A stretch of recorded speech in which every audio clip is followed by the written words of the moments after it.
di cui vuole tracciare un ritratto, delineandolo sulla base dei documenti che lo riguardano, sullo sfondo storico in cui Padre Ligreo ha svolto la sua missione.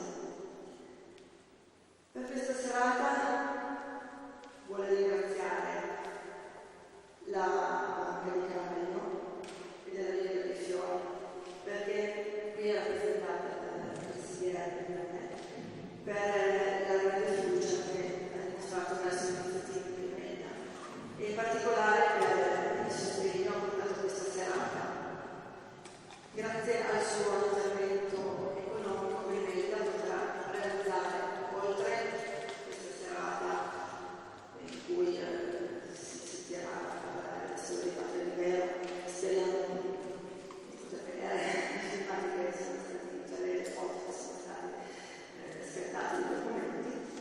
Grimeda potrà anche realizzare, grazie a questo contributo, una documentazione stampata di quanto si dirà stasera e in modo che ogni famiglia di Paschera o comunque ogni caragliese che vorrà potrà conservarla e avere un piccolo documento storico, un piccolo tesoro per arricchire la nostra cultura. Grimeda vuole innanzitutto questa sera anche ringraziare tutti quanti siete qua presenti per il vostro interessamento che ci dà molta soddisfazione. Poi voglio ringraziare il professor Rosso che si è articolato l'ordine della ricerca, si è recato a Torino e ha estrapolato tutti questi documenti e stasera ci presenterà. Quindi grazie al professor Rosso e alla sua famiglia che hanno assunto questo onoroso impegno. Poi vorrei anche ricordare a tutti gli appassionati di vicende caragliesi che fin d'ora è consultabile un primo nucleo di archivio costituito da videoregistrazioni di eventi verificatisi nel nostro territorio nel corso dell'ultimo anno. Anche questa serata, vedete, sarà interamente videoregistrata e costituirà quindi un documento per l'archivio che è in corso di formazione e che speriamo di poter presto rendere almeno in parte disponibile per le consultazioni online sul sito che è in corso di elaborazione.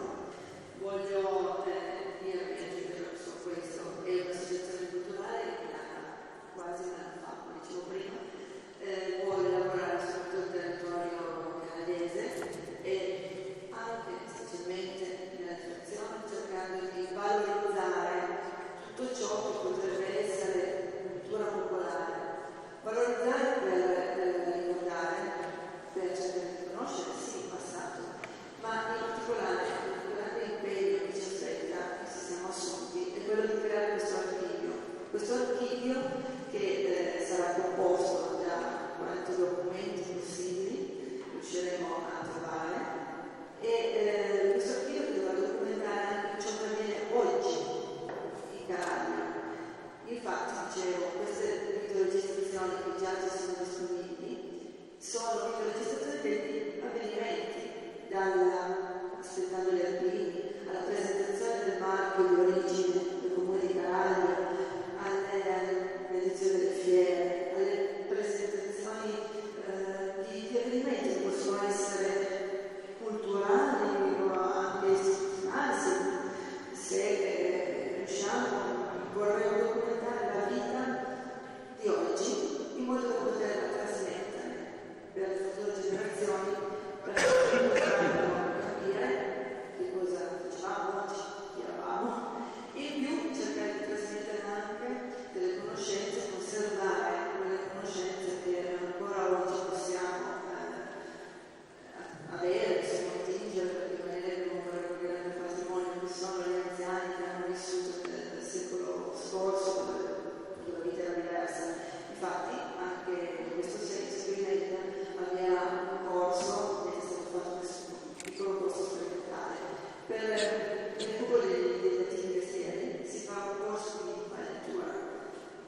piccole cose leggere, però noi riteniamo importanti per ricordarci, non dobbiamo dimenticare i sacrifici che hanno fatto i nostri anni e cercare di mantenere queste conoscenze, cercare di spiegare. Quindi tutto quello che viene il loro che c'è fuori, quel segno verde, semplicemente per dare molta speranza, e può essere visto come un percorso, una strada che è stata fatta o che è stata da fare. Un percorso può essere anche un flusso di energia, stiamo parlando anche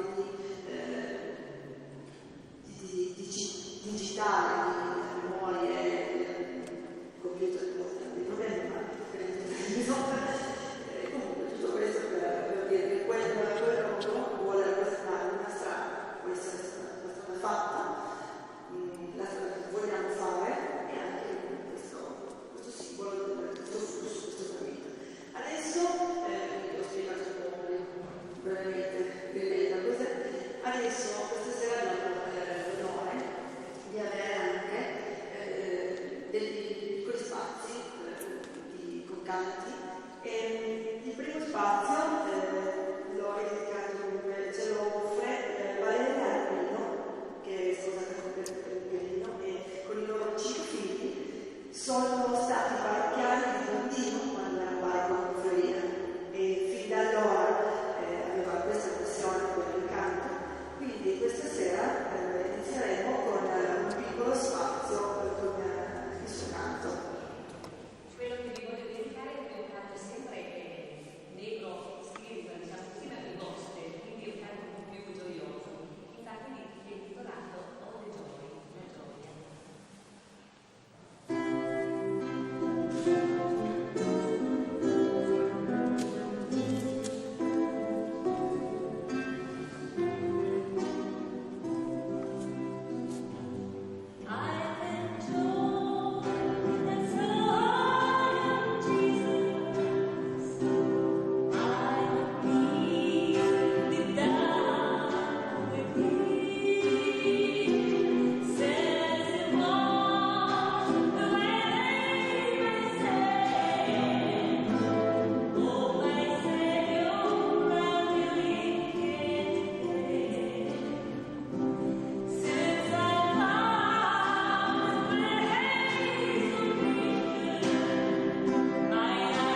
già stato detto che questa sera avrà soprattutto come oggetto la figura di Padre Ribero sullo sfondo storico che l'ha visto protagonista di un'epoca.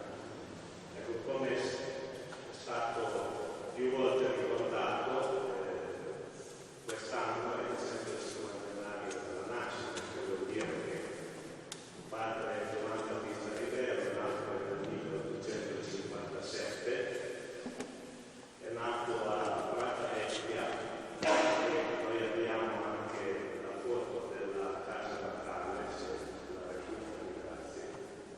Allora, la casa natale di Pratovecchia è questa. Sulla facciata della casa natale, nell'altra foto si vede ingrandita, c'è la lapide che ricorda l'avvenimento del 26 settembre 1257, che era precisamente un sabato. Ecco, Padre Ribero in realtà a Pratovecchia rimase pochissimo, anzi questo dato della nascita a Pratovecchia è legato forse a una temporanea presenza della madre presso la casa natale della madre, perché in realtà tutti gli atti che noi abbiamo relativi alla famiglia di Padre Ribero si rimandano a Caravaggio. Parla degli atti di battesimo di quasi tutti i componenti della famiglia, compreso il padre, che si chiamava pure lui Giovanni Battista. E ecco, l'immagine abbiamo in questo documento curioso, autografo del vicario Mario Beltramo, che molti ricordiamo, parla della Caravaggio, il quale l'anno dopo la morte di Padre Ribero stilò, probabilmente su richiesta del Cortoleto, stilò un paio di fogli in cui riportava gli atti di battesimo dei fratelli e delle sorelle di Giovanni Battista Ribero, che erano effettivamente nati e battezzati, furono battezzati nella parrocchia di Caravaggio, che significa che con ogni probabilità la famiglia già abitava in precedenza a Caravaggio. Venne poi a stabilirsi nella regione Montuone, dove adesso abbiamo la piccola casa della Divina Provvidenza di Caravaggio. La parte abitata dalla famiglia Ribero è quella sulla destra della fotografia, cioè il corpo più antico di fabbrica è quello sulla destra. Adesso dall'esterno non è tanto possibile vederlo, ma se si entra nella casa, occupata appunto dalle suore, si vede benissimo l'architettura che ricorda sia nelle volte sia le nostre caratteristiche case coloniche. Ecco, nella casa natale cosiddetta di Pratovecchia, adesso abbiamo visto la facciata, ma la casa è ubicata in una borgata dove si possono ancora vedere dei rustici che portico, per esempio, ecco questo qui, che è l'altro prima, ecco, dove si vedono chiaramente i muri ricavati con materiale molto povero, che è il materiale usato in edilizia dalle nostre parti fino all'inizio del Novecento, cioè sono ciottoli o del Maira oppure dei campi che i contadini arando e lavorando annualmente pazientemente strappavano, perché ovviamente il stato dei lavori agricoli e li depositavano o sulle capezzane dei campi oppure nelle seghe dove non davano fastidio, erano quei curiosi che ben familiari sapete, che tutti conosciamo, no? Ecco, questi ciottoli venivano poi spesso utilizzati per costruzione. Come dicevamo, questo è il 1957. Di solito a me, penso a tanti, e lo dico anche e soprattutto per invogliare i giovani, i ragazzi di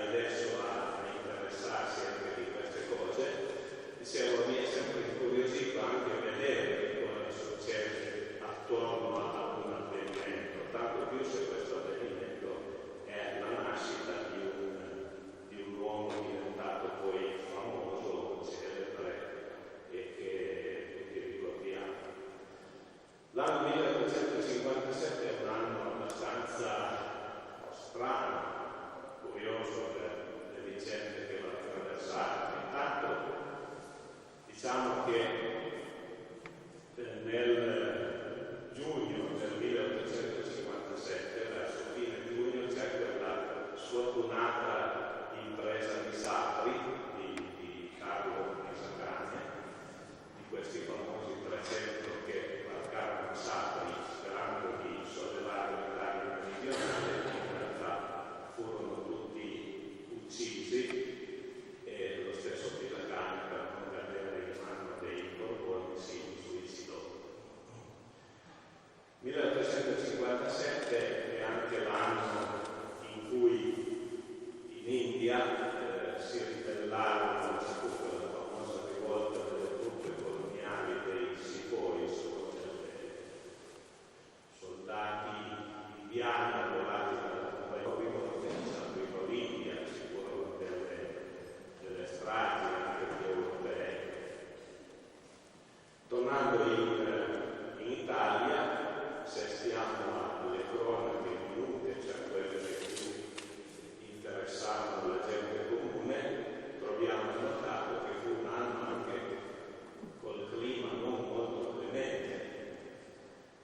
Nel giugno del 1857 faceva freddo, la temperatura non superò mai i 18 gradi e siccome pioveva spesso scese anche fino a 9 gradi, quindi non fu un anno particolarmente felice. A questo si aggiunge il fatto che o per il clima o per infezioni derivanti da agenti diversi ci fu una infezione che colpì soprattutto le viti, mettendo a repentaglio il raccolto e la vendemmia, ma pare addirittura che avesse attaccato anche i gessi, che erano poi la fonte primaria dell'alimentazione dei pati da sera, che era la risorsa principale dei nostri contadini, oltre ovviamente al lavoro della terra.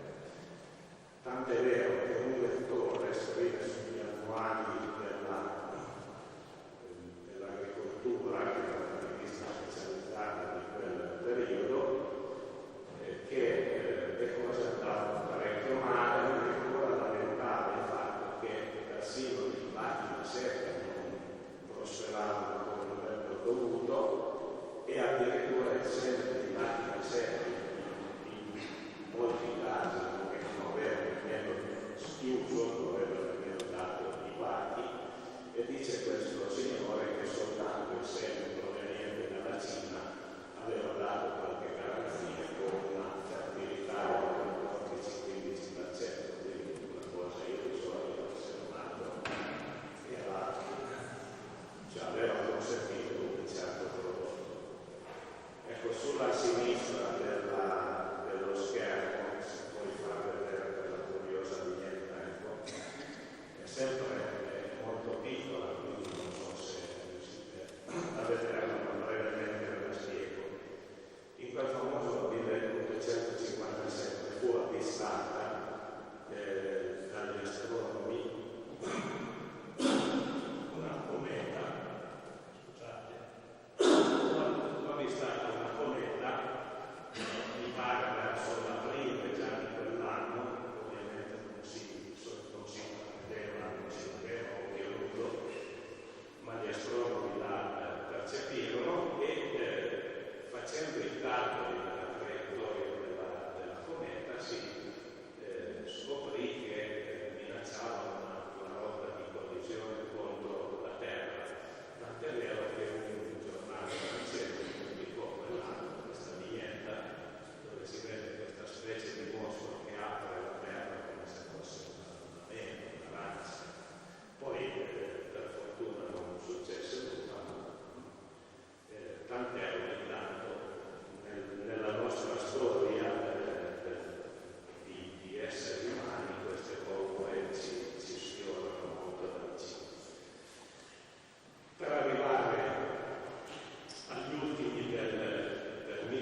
sola Basilicata, che aveva una popolazione di circa 70.000 abitanti, nel 1700 furono le vittime.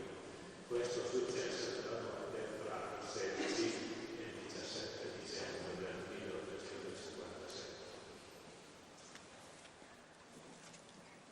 Coetanei di Padre Rivero, anche questa è una bella novità e una bella curiosità che voglio comunicarvi questa sera. Ecco, intanto suo coetaneo e poi anche grande amico fu il Papa Pio XI, che nacque a Desio, vicino a Milano, il maggio 1857. Ovviamente il nome di nascita era Iberati, è stato poi il Papa con il nome Pio XI. Da altre parti del mondo nascevano altri personaggi, ad esempio il famoso promotore e fondatore dello scautismo, Baden-Powell, che nasceva a Londra proprio nel 1857. In quest'anno si è celebrato anche il centenario dei Boy Scout, quindi ricordo anche questa figura. Nel nostro Piemonte, proprio nello stesso mese di settembre, all'inizio di settembre del 1857, invece nasceva un certo Guglielmo Martinaglia, cioè nome che di per sé non dice nulla se non fosse perché questo nostro conterraneo, Guglielmo Martinaglia, appena ventenne, aveva iniziato già una vita di giramondo, trovandosi nell'Oceano Indiano, precisamente nell'isola di Reunione, da cui passò in Sudafrica e si fece una fama come bravo scopritore di sorgenti e di correnti d'acqua sotterranea, tant'è vero che in quei posti dove l'acqua scarseggia parecchio, quindi lo chiamavano, mi pare che fosse riuscito anche a dare possibilità agli agricoltori del posto di ricavare qualcosa di buono da quelle terre. Ma la cosa più sensazionale fu che mentre era intento a far arrivare un mino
prima della sua partenza a Torino.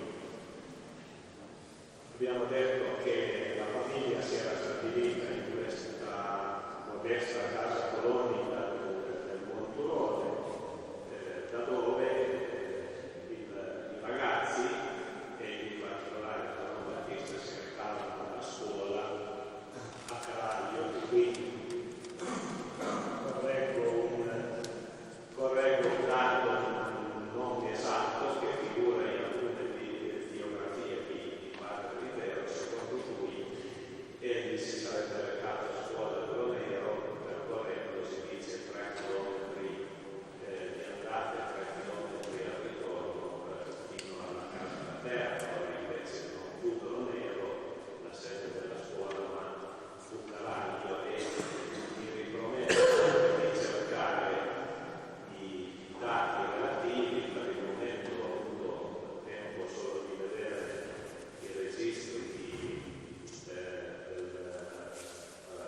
nostro educatore di Lanto, come recita la lapide della strada che viene dedicata a Caraglio, c'è Raposo, che però fu attivo un po' dopo gli anni della scuola di padre Rivero. Sappiamo che a Caraglio c'erano altri maestri, abbiamo anche la fortuna che i registri di scuola sono stati conservati nei nostri archivi, e quindi spero di trovare qualche notizia più certa. Non fu un allievo, come dicevo, di Raposo, che insegnava negli anni 80-90 a Caraglio, e addirittura insegnava, oltre che la grammatica italiana, il francese, spagnolo, eccetera, eccetera, eccetera.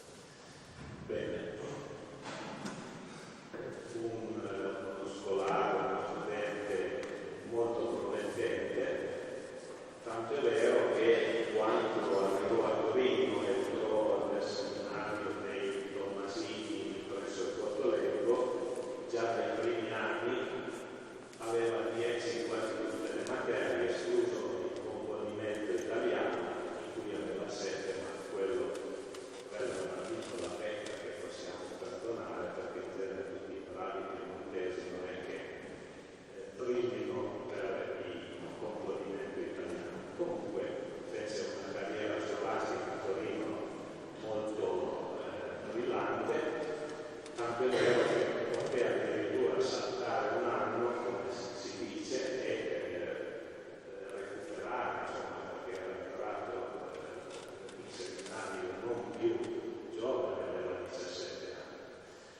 Ecco, a Caraglio, oltre a scuola, frequentò ovviamente anche la parrocchia, dove ricevette i sacramenti della prima comunione della Cresima. Anche qui abbiamo un certificato della Cresima che ho trovato nel fondo delle carte che lo riguardano a Torino. Anche questo è a firma di Mario Beltramo, come si può vedere in calce il documento. Ricevette la Cresima nel 1866 e il parroco con Mario Beltramo, che era molto scrupoloso e preciso, annota, e questo è molto curioso, annota che non si trova il registro che ricorda la data della prima comunione, comunque dice è presumibile che l'abbia ricevuta nello stesso giorno della Cresima. E c'è un'altra curiosa notazione sopra, dove annota il nome del vescovo che amministrò la Cresima, Monsignor Pietro Buffetti, e poi c'è questa curiosa citazione di Latino che dice che era vescovo Finoriensi in Emilia, tempo di calamità che punire le date, cioè vuol dire che era vescovo di Bertinoro, cioè la diocesi di Bertinoro Forlì in Emilia Romagna, e che per questi tempi calamitosi era stato relegato a Cuneo, cioè di fatto era esule a Cuneo. Ora, cosa era successo, tanto per capire anche questa è una notazione abbastanza curiosa? Era successo che nel 1859, a seguito della seconda guerra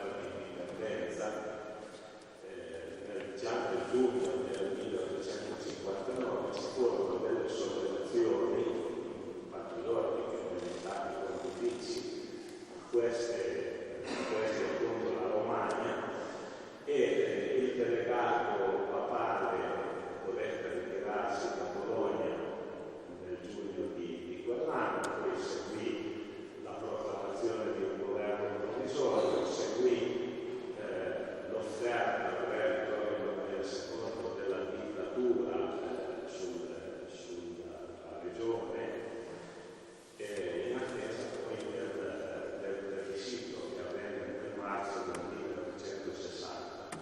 In quell'occasione si aprì un contenzioso tra lo Stato, allora Stato Sabaudo, che stava diventando Stato italiano, e la Santa Sede per appunto le sedi vescovili. In certi casi presumo che i vescovi non fossero stati dichiarati traditi dal governo italiano, quindi l'avevano usato piemontese, e quindi molti di loro lasciarono le sedi di titolarità.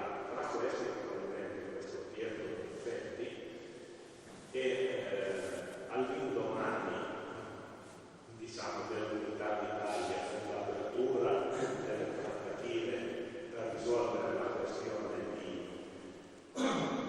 dei rapporti tra Stato e Chiesa, per impulso soprattutto di Cavour, ci fu nel 1866 una delegazione, venne mandata una delegazione a Roma, di cui era stato un certo Tonello, senatore torinese, nonché docente universitario, il quale si fermò a Roma parecchio nel senso di alcuni mesi, cercando di proporre l'avvertenza.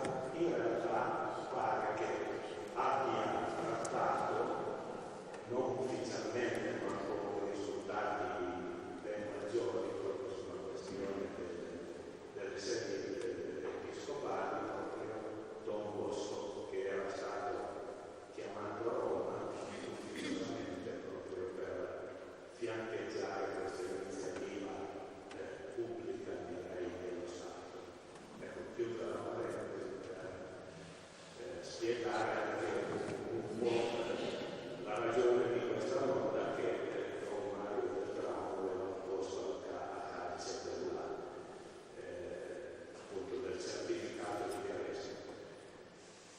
Dopodiché, dopo questi documenti che riguardano la giovane vita di Padre Olivero, non ne abbiamo altri fino all'ingresso appunto in seminario a 17 anni, quindi erano passati più o meno 8 anni dalla data appunto della cresima. Sappiamo che entrò il 30 ottobre in questo seminario, anche se era stato destinato all'oratorio di Don Bosco, cioè questo lo diciamo perché rappresenta tutt'oggi una questione controversa sulla sua scelta definitiva che fu poi molto lento. Era stato indirizzato all'oratorio di Don Bosco, che accoglieva, diciamo così, le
istituto benemerito che si occupa dei derelitti, della sofferenza estrema, sull'esempio del fondatore San Giuseppe Benedetto Portolengo, il quale aveva esordito la sua missione accogliendo una donna di passaggio da Torino che diretta verso Lione, la quale era incinta e per di più ammalata di tifisi, di tubercolosi. Quindi l'ospedale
viaggi per visitare le case che già esistenti sul territorio italiano del Cottolengo, ma altre ne trovano di nuovo, per esempio in Sardegna, o anche in Palestina. C'è un foto in una sua visita a Gerusalemme, ecco questo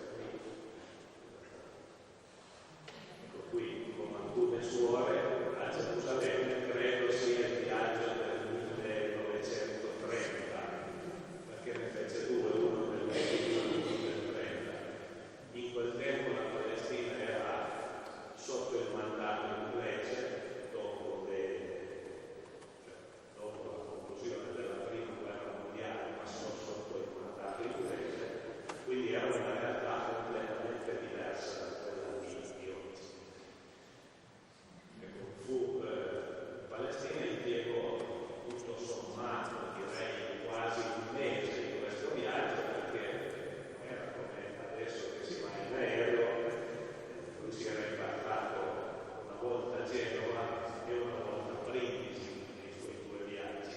Di lì poi si faceva scalo ad Alessandria d'Egitto, si faceva scalo a Jaffa e poi di lì si muoveva all'interno, fu anche ad Aleppo durante questi viaggi in Siria, quindi girò parecchio.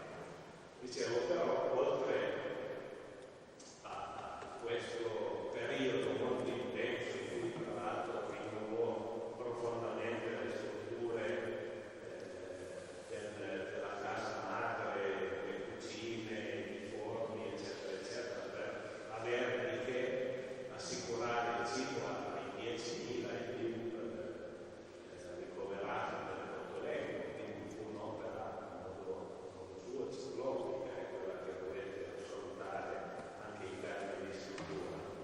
Mi pare che ci sia anche una foto che non c'entra niente col Cottolengo di un gruppo di fuochi. Vediamo se la troviamo.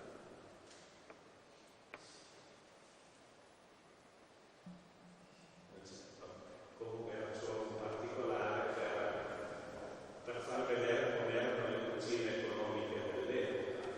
Adesso abbiamo gli acciai inossidati, dal tempo erano neri, grigia e così via. Abbiamo anche alcune immagini della Palestina dei tempi di Padre Rileo, se vogliamo apriamo per curiosità. Questo è il muro del pianto dei primi decenni del 1900, che è poco cambiato, sarà forse qualche costume. Vediamo un'altra, ecco c'è quella del Mar Morto, ad esempio vicino a questa, una fotografia di quegli anni, anche poi ce ne sono altre di Rossi. Di rabbini, per esempio. Questi sono i tre rabbini per curiosità. Ecco, dicevo, in questi anni ovviamente la sua attività fu diciamo di grandissimo livello, per non dire addirittura frenetica. È vero che tra i miracoli di cui si parla, di cui si è scritto anche, che si ascrivono a parte Rileo, ci sarebbe anche questo dono dell'umanità, cioè addirittura di essere potuto trovarsi in posti diversi del medesimo tempo. Dicevo comunque che sono interessanti anche gli anni della formazione, di cui nessuno in particolare ha mai parlato.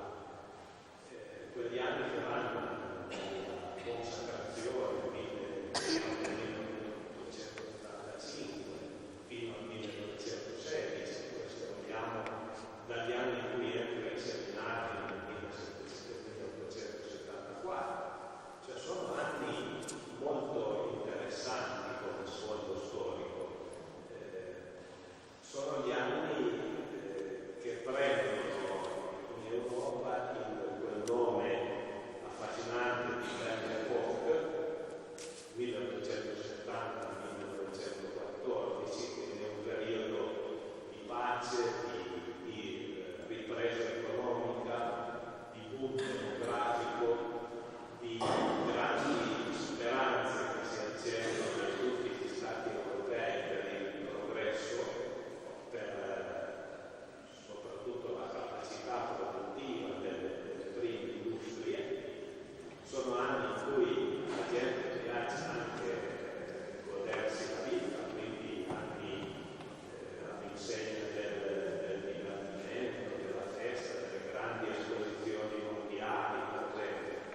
padre rivedono in questi contrasti che lei opera la sua scelta, cioè sono quelli gli anni in cui sceglie quello che sarà dopo, sono in realtà gli avvenimenti della guerra del 15 o che so io, l'immediato dopoguerra, i suoni, i disagi dell'immediato dopoguerra della prima guerra mondiale che determinano la sua scelta, sono le cose che vede, di cui è protagonista nella Torino tra fine Ottocento e inizi del Novecento.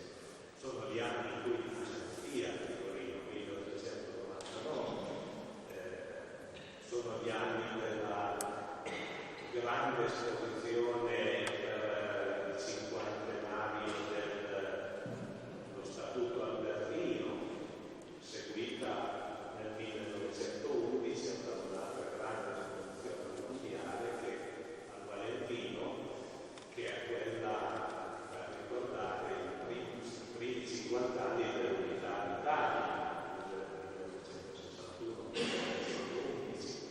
Ecco, questo anno 1911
Non era molto illuminata la confidenza, e la dimesticanza aveva questa.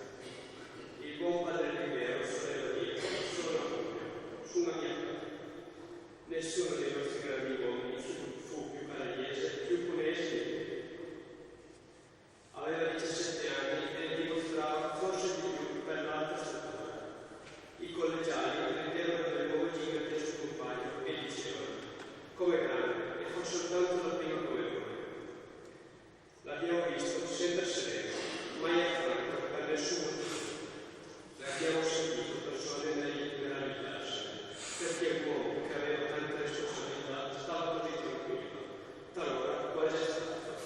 Era la tranquillità del Cotolengo, di cui si meravigliava Carlo Alberto. Il padre Rivero, il nostro compagnolo, ha levato in campagna in una famiglia di tradizioni costanti e di semplicità e di devozione. Respirò questa semplicità fin da bambino e la fece sua.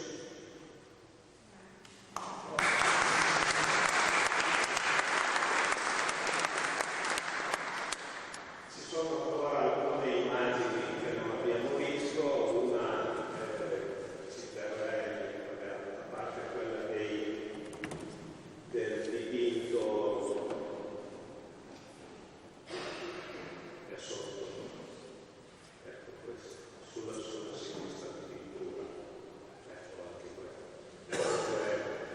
Quelli a cui siamo abituati, molto familiare di Pratalette, proprio sul retro di nella casa natale, quindi è un affresco che sicuramente il padre Rivero vedeva nei primi anni della sua vita. Ecco, l'altro documento che dobbiamo, direi per forza vedere, è il telegramma, un telegramma che ho visto prima.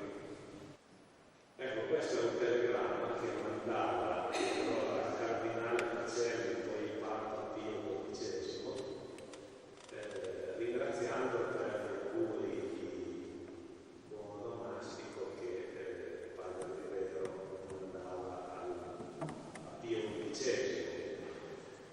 La segreteria vaticana ovviamente non era molto ben informata perché scrivevano padre Riverio, come era padre Rivero, mero errore di partitura.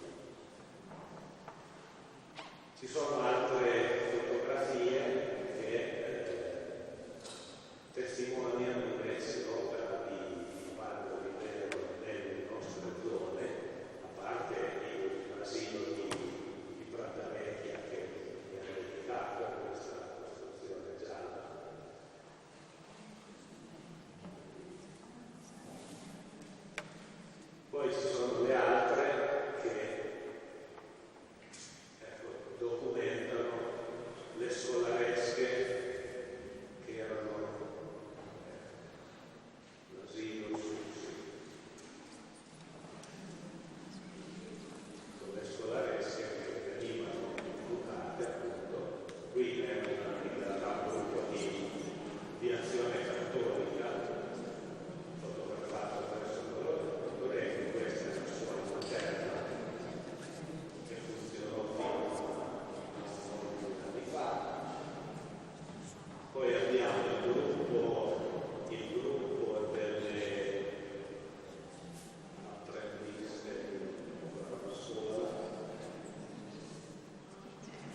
a tutti.